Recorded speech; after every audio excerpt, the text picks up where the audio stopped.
saam met kommandant van Vuren, vir wie oupa Geldenhuys na die oorlog gaan werk het, tot hy op sy eie plekkie gekom het, as sy toe, saam met sy vrou in die tronk op Bloemfontein. Ja, ek is nou dik.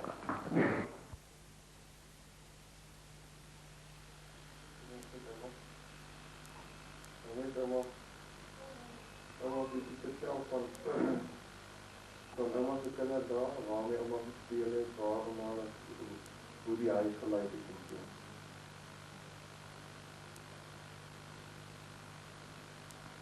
Van my kinderdae.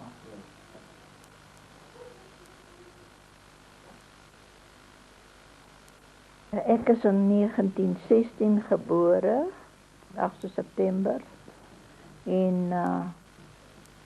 op Grootlaagte. En daarvan het my pa die grond verkoop en hy het Bankfontein gaan koop. En daar het ek groot geword. Ons is ongeveer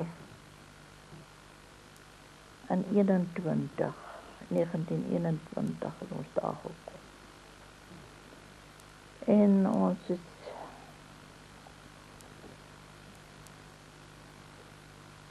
het nie met al die mooi speelgoed wat vandag beskikbaar is, het ons nie geken nie.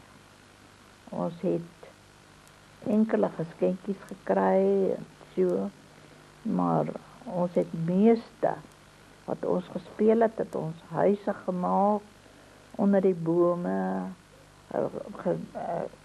met die grond, met ons hande het ons dit so geveer dat dit kamers is, en ons het glasstukkies en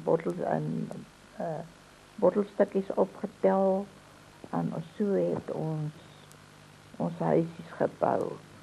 Fina Brits, baie goeie vriende van ons, Jan en Poppy Brits. Hulle het gereeld vir ons kom kuier, en ons het gereeld vir hulle gaan kuier.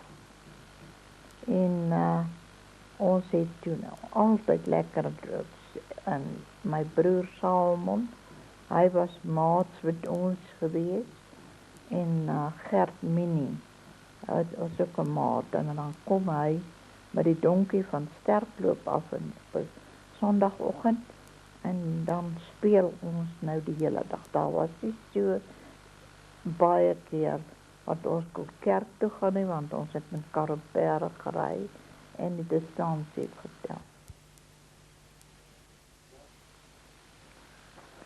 Ja, so het ons nou maar altyd net as hulle Sondagoggend